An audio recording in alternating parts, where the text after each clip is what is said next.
Okay, I wanted to give you guys an update on the plants. We're going to check them out, check the root growth out, and measure them to see how tall they actually are in comparison.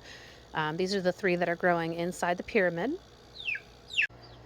And this is the one that's left growing in the control group. There's actually, the other one's dying off.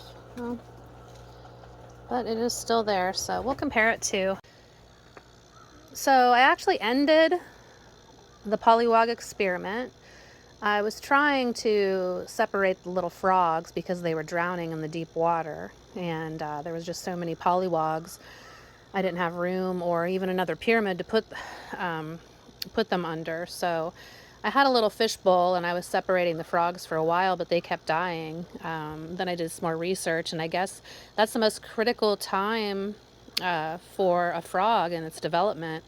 Only 1% of frogs actually live, and I had 180 pollywogs, I think it was, on each one. But they just kept jumping all over the place and getting out. So I actually freed them, set them up in my pollywog puddle down there. Okay, so back here is the pollywog puddle that I've been telling you guys about, where I freed all my little pollywogs. Now I feel obligated to feed them, so we're going to feed them some chicken feed. But they're like little sharks because it's drying up. So there's not a lot of food there because they become carnivorous. Another reason that I stopped the experiment, because I didn't want them eating each other, which is what they were doing to the little frogs. When they lost their tail, that was half of their body length. So the little frogs, they were getting eaten by the pollywogs as well. But watch, they're like little sharks when I feed them. Okay, I thought the chicken feed was going to float like the cat food I usually feed them, but it doesn't. It sinks. So I went and got some dog food. Hopefully this floats, because then we'll get to see them look like little sharks. Oh yeah. Okay, let's take the big one out.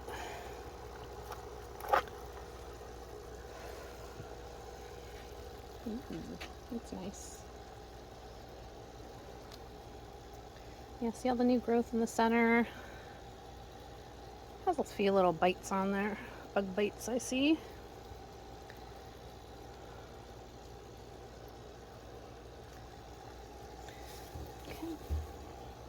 Okay, now we're going to take this one out of the control group and compare it to the large one in the pyramid group. So these were all started at the same time.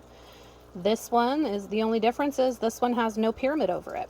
The other one just has the PVC Stargate Pyramid over top of it. Now this is the largest one in this group. Yeah, look at that. What a considerable difference. There's no, like, those are the little leaves in the center compared to the other one. My goodness. Let's go compare them side by side. Okay, this is the side-by-side comparison. The one on the right is from the pyramid group. The one on the left is from the control group. Both of them started on the same day. Both of them the same age. The only difference is the one on the right was grown inside this Russian PVC Stargate Pyramid. So let's measure them. We'll take the these little green things off, the pool noodles, and measure them. Okay, first we're going to measure the plant growth, and then we're going to measure the root growth. So I set up this tape measure so we could measure it. Look at the difference between the two. My goodness. So the pyramid group, if you go by the very longest leaf, it's about 19 3/4 inches.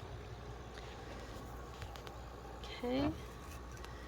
Longest leaf in the control group, 14 inches. And just look at the difference. Like I said, look at all the leaf growth in the center of this one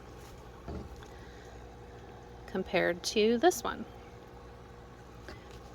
Okay, here is the root comparison. I mean, look at the color, drastic difference. The one on the right, way whiter, way healthier, more fuller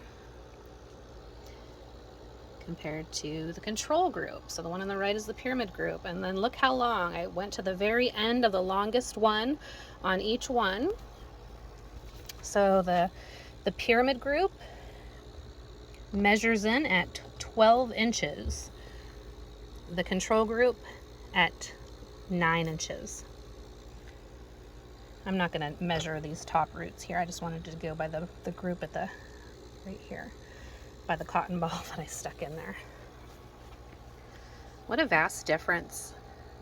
Okay, the other two plants, I put the larger one back in there, but the other two plants were comparable in size to the control group, the largest one in the control group. So we're going to take one of those out and compare it to the control group. I mean, you can already see the leaves are bigger. There's way more growth in the middle. Not as big as the biggest one there, but way bigger than the pyramid group. Or I mean, sorry, way bigger than the control group. And then my word, look at the root growth. Holy smokes. Okay, so last time I measured these, they were both the same size. The one on the left is the control group, the largest one in the control group. The one on the right is one of the smaller ones from the pyramid group. And so side-by-side comparison here.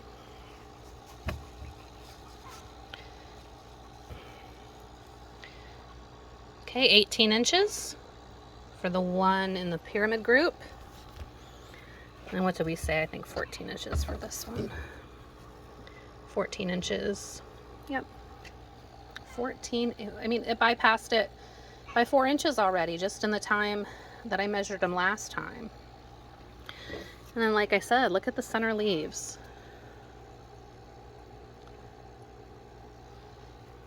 Okay, now the freaking root growth on this one, it might even be longer than the large plant.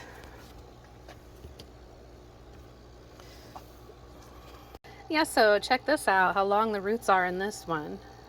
So control group, 9 inches. And then the smaller plant in the pyramid group measures in at 14 inches. Wow. Okay, now we're going to grab the last and final plant of the three. This one is, I believe, the smallest one. But like I said, this one was comparable in size to the control group, the largest one in the control group. And look what I just discovered. I thought I had rescued all the pollywogs and frogs, but this one will be taken down to the pollywog puddle in a second. Okay, this is the third comparison. The one on the right is from the pyramid group. The one on the left is the control group. Now, the longest leaf on this one is almost as big as the other one. This is about 18 3/4, when this one in the control group was 14. So.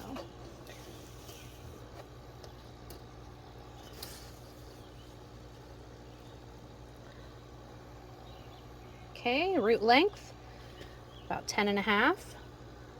Look how much better and nicer they are. Whiter, 10 1/2 to 9. So, and then of course, the center growth.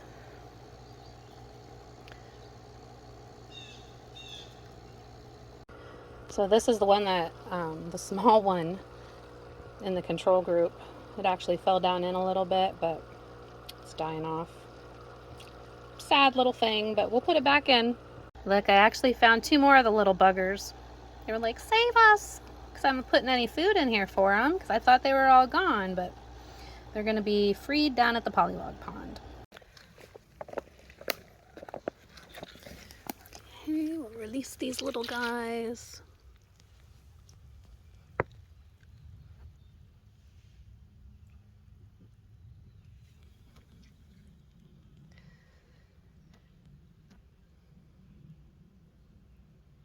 And you can see them eating the dog food somewhat, but they might be eating more of the chicken feed that's at the bottom, because usually they look like a swarm of sharks. But I've been giving them a lot of food too, so they're not as hungry as they were the first time I fed them.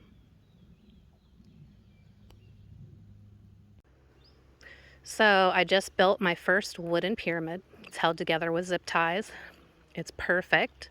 I'm going to create one of my capstones for the top of it, and Eventually, after I do some initial experiments with that, I'm going to connect the top of it with an antenna and connect that with a copper wire ran down the length of the pyramid, connected to a grid of electroculture wires that are actually laying in the ground that are aligned towards the north. So I'm excited. Yeah, go in there, check it out. Anybody want a rooster? He's a little asshole. He's our young one. He's just been running around causing chaos, so he's a really pretty one though. But another thing too, I want to start doing experiments with the animals, you know, create some nest boxes inside, raise some chicks inside. We have bunnies as well, raise some rabbits inside and compare them. So I'm going to get some more of these built. I'm also going to make a strawberry tower, put some bars across it to stabilize it more, and then grow strawberries up it and see how that works. So I'm really excited to get these started. If anybody has any experiments they want to share or experiences, please do. We would love to share your experiences with our audience.